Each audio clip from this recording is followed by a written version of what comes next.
Hey friends, what's up? Triad Thunder here again, here with the other video from my successful DigiPeak run. This section will focus on the area, well, it'd be area 2 or 3 depending on how you look at it. This is the Butcher base, I believe it's called, area. You can only really get a couple of spawns here on OP8. You can either get Dukino's mom with a few midgets for second wins, or you can get just the peon skags by themselves first, and then Dukino's mom by herself, which is going to be a lot harder to second win. You'd need to kill her before she kills you. So you can see here I jumped down to this area, this ledge, because as you'll see in a minute, I like to come to this area to try to give me the best speed possible to get behind the rock over there. You can't jump over there, by the way.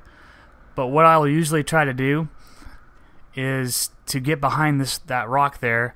But first I'll throw my turret right here, because when you do that, and if she spawns immediately, I can throw it there and make a beeline for the rock face. And that way it'll give me a chance for the turret to draw the aggro. Or you can put it there if that fails. This is another spot you can put it to where it'll work very well. So I don't really know what I'm going to get here, so I'm going to be jumping down to see what it is here. And it is going to be an instant spawn, so you'll see me throw my turret there. I make a beeline for the rock face to hide myself for a second and to wait for the turret to establish aggro.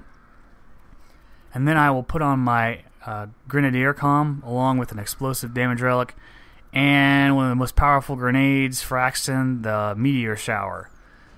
You can see this, especially for enemies like Dukino's mom that are big and have a pretty wide area.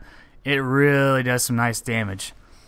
And you'll be able to see in a minute or so that by the time my grenades are exhausted, I will have taken 3/4 of her life from her, which is very, very good.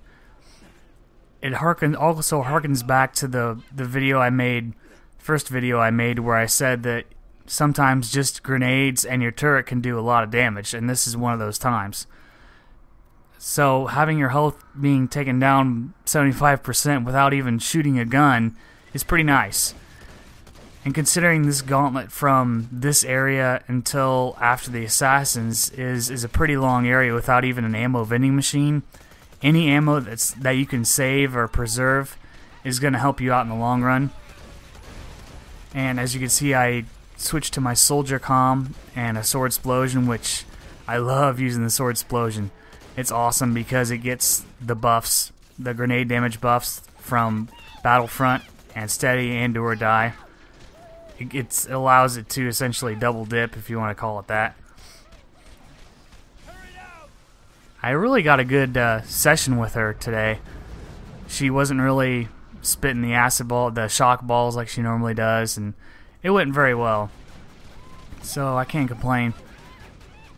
Wipe out the last of the midgets here. So this is one of the things I like to do in this section. It can make things a whole lot easier.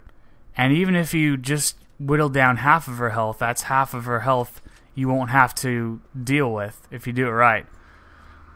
And like I said, you can also stick the turret on that ledge that's in the beginning of the video. You can also do that if she's continually following you around the rock. You can launch that up there in the ledge right behind me, as you can see in the picture there. And sometimes that'll enable her to draw the aggro, while you, of course, slip around and make yourself scarce and just start pounding her with ammo. So I hope that gave you guys a good idea of what I do here, and I will look forward to the next video where I see you guys. Thanks!